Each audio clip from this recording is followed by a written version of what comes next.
So Lily keeps true to her own natural complexion. She has this perfect white porcelain skin, and I want to use this as a good time to debut my new Tom Ford foundation, which was a big splurge for me, and this is actually my first time using it. So I'm just going to apply it throughout like the center parts of my face, and I'm just going to use a small enough brush, and this is the Zoeva Face Shaper brush, and just blend that out. So I've just put on kind of a light enough layer there of the foundation to just begin with, and I'm just going to go ahead and put some concealer on the eye area now. I've actually pulled the top off this guy, which is the Maybelline the Eraser Eye. I had a sponge on the top, but it was kind of annoying me, and when I pulled off the sponge there was so much product in around the inside of the sponge, so I'm kind of glad I did. I'm going to apply that around the eye area before starting on the eye makeup. So as a base for my eyes, I'm going to use Vintage Selection, one of the newish Pro Longwear paint pots by MAC. There's a new lot of them coming out next month, I think, and they're going to be more matte, but this is one of the more shimmery ones. But the kind of look I'm going for, it has slight shimmer in it, because I'm kind of basing it off a look she wore at one of the premieres for her new film, The Mortal Instruments, which is out, I think it's out tomorrow or this Friday or something. So I'm just lightly, I'm not even being too careful because it's such a light colour, it doesn't matter if it's not perfect. Lightly apply it there to mainly the moving part of the lid. I'm not going all the way up to the eyebrow. I'm going to put some in here on the inner section where I get quite dark, or where, you know, the blue of the veins show through. And as my highlight, I'm going to begin first on the inner section there, just over the paint pot. And I'm using this Short Shorts Frost by MAC. I wanted something with a bit of a sheen to it without it being full on glittery or totally shimmery. This one will be similar to Shroom by MAC. So if you have Shroom or anything like that, that'll work just as well. And then I'm going to be using colours from this Catrice Nude palette, which are fantastic, but they're also shimmery, which might be a downside. There's no matte colours in it, but it's fine for a shimmery look. So I'm going to go ahead and choose this centre colour here. There's no names on them, but it's the third from the left. And pop that all over the lid to begin. It's just quite a light taupe colour. It's the same on the other side.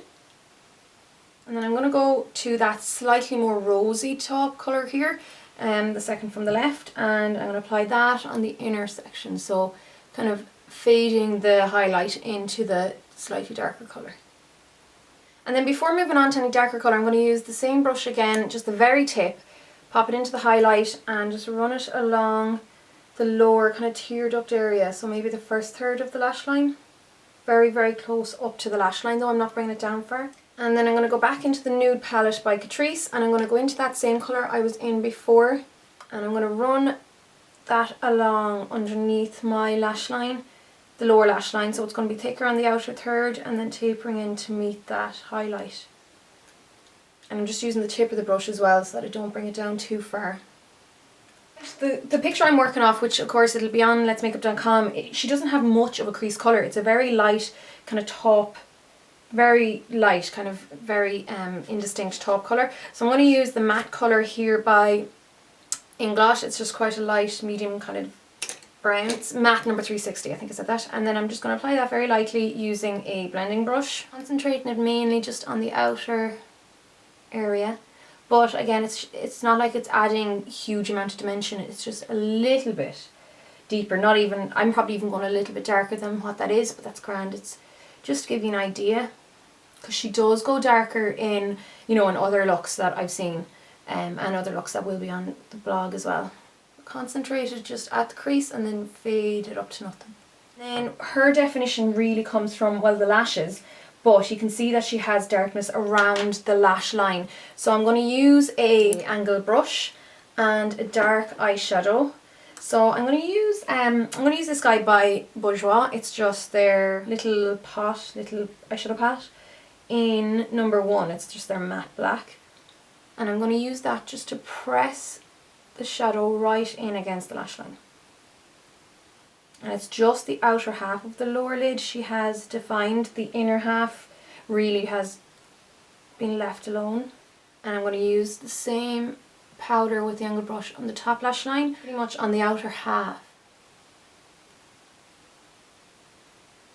just pressing it in place. There's no flick that I can see apart from the lashes flicking up, so I'm just going to end it. And I'm just going to do the same on this side. I'm going to leave it at that for the eye makeup, well, the eyeshadow and eyeliner. But I'm going to go ahead and apply plenty of mascara. I'm going to use my In Extreme Dimension mascara by MAC because it gives quite dramatic lashes. I always try to remove any of the excess mascara at the end of this wand because it can get gloopy. But just start brushing up the lashes with it. And she's really defined lashes. I'd say she wears false lashes for a lot of her like premieres and stuff, but I'm just going to show you without false lashes because I don't want anyone to think they have to rely on false lashes to get, you know, big lashes. Not everyone has long or thick lashes naturally, but you can definitely use a good mascara to get quite a good effect. And again, layering is the trick, but not like layering loads while it's still wet. I kind of do one side. Sorry if I'm going out of focus. I'm doing one side. Go on and do the other side. Make sure there's not a huge amount of excess. And then once I've this side done, I'm going to go back and layer up this side. So when you layer up mascara, you want to do it before the mascara is totally dry, but not while it's wet. So that in between. Because if it's totally dry, then it can look a bit clumpy. And if it's totally wet, then you're just brushing through wet mascara, so it doesn't tend to stick. Sometimes I'll notice when I do my mascara, that little ridge right underneath the lashes is very obvious. So I might just tightline that lightly, but I'm not lining the lower waterline. This is just to hide that obvious ridge. And then for the lower lashes, and hers are very, very defined, her lower lashes.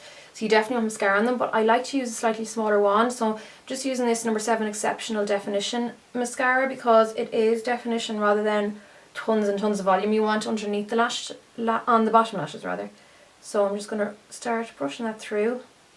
Concentrate first on the root of the lashes, and then once they're kind of coated enough, make sure you get it through to the ends. And then just run your finger along the very tips to make sure there's no obvious clumps. Okay, so I'm happy enough with the eyes now at that stage, and now it's time to do the brows. So I'm going to go into this Catrice eyebrow set, which is really inexpensive but quite good. I'm going to use the darker colour because she has quite deep defined eyebrows, and I'm just going to start running it through the body of my brow first, and then I'll concentrate on shape in a sec. So her arch is out further than mine. It's a little bit straighter and flatter up until she reaches about here. So I'll deal with that in a sec. Just going to start brushing through the hairs to make them quite dense.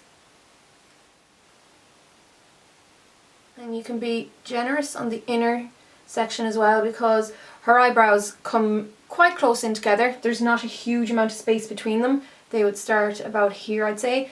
Mine don't start in quite that far naturally, so I'll just define them in there a little bit. And of course she brushes them up. And then she has them very well groomed, especially on the outer section where the arch is. So she leaves it quite natural in here and then grooms the arch in the outer tail section. It's always handy to have a spoolie on hand when you're doing your eyebrows, just to not just brush them in place, but if you add a little bit too much powder it'll help take it down. And now I'm going to just fill in underneath the arch just with the powder, just to kind of mark it in. And I'm just going to use this pencil from Max Factor it's in hazel. I could do with a dark one, but it'll do fine because I can go over with a dark colour if I need to. Just going to make sure that bottom line is a bit more defined, and then just pull down the end of the tail. Now my eyebrows naturally kind of slant down, so what I'm going to do here, just to make them look a little bit straighter, is I don't really tend to fill in the top of my eyebrows much, but if I do, what I do is I'll brush down the brows first so I can get in at the root, and then the little bit of powder I am going to put onto them, I make sure it doesn't go above where the root of the eyebrows are.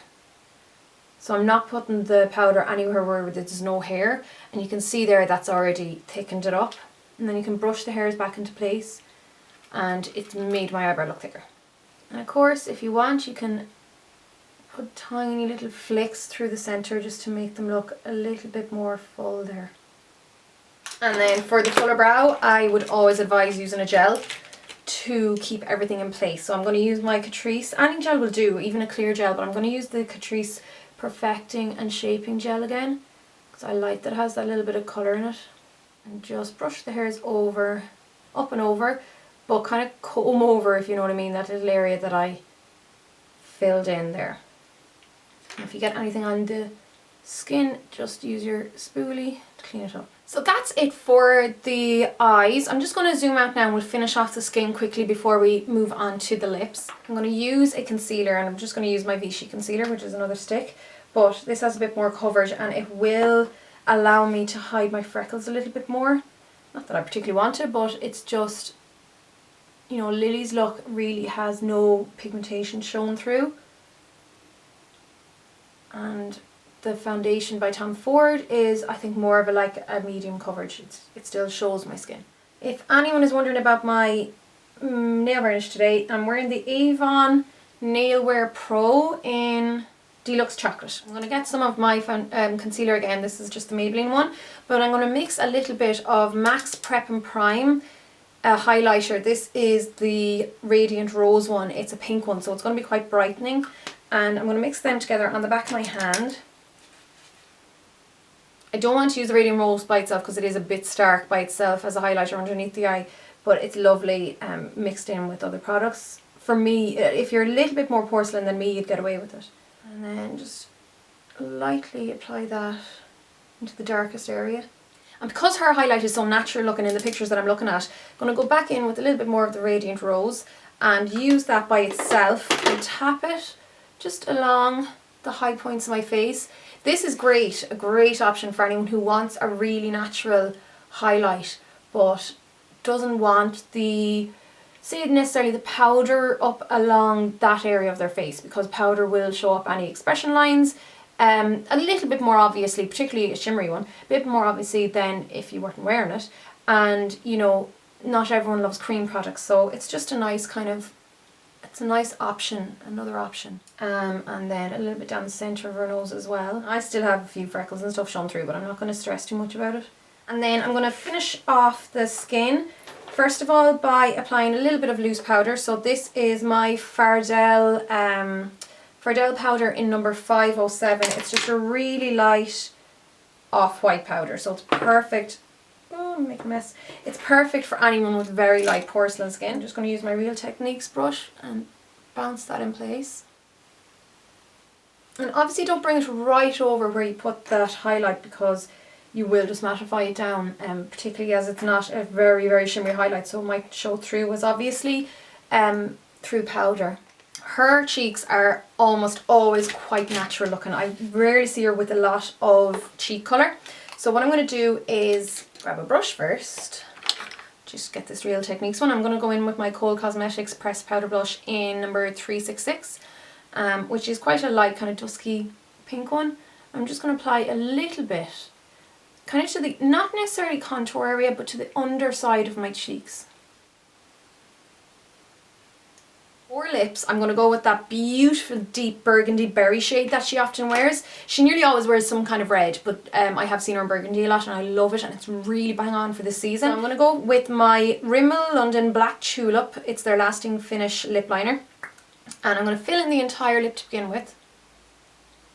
I have noticed with her lips, they're not always, like, it's not always the most perfectly defined outline ever. It's not messy, but it's just not very, very stark, so I wouldn't worry about getting it really stamped on looking. Okay, I think that's kind of perfect enough. Again, like a lot of people, she has a fuller bottom lip than top lip, which I think is actually really beautiful, so I'm not going to necessarily correct it or anything like that, because my bottom lip is a little bit thicker than my, or fuller than my top lip. And then for lipstick, I'm going to use this Lasting Finish by Kate lipstick for Rimmel London. And this is a number 107. This is a beautiful deep burgundy shade as well. And I am just applying it from the bullet, particularly since it's new, but also I don't want to get that stamped on look that I was on about, you know, the overly perfect line. But I will finish off with a little bit of gloss because she does have quite glossy lips in most of the ones that I see. So I'm going to go in with this Illamasqua lip gloss in Hermetic. And I'm just going to mainly apply to the centre, and I'm just going to use a small brush to blend it out.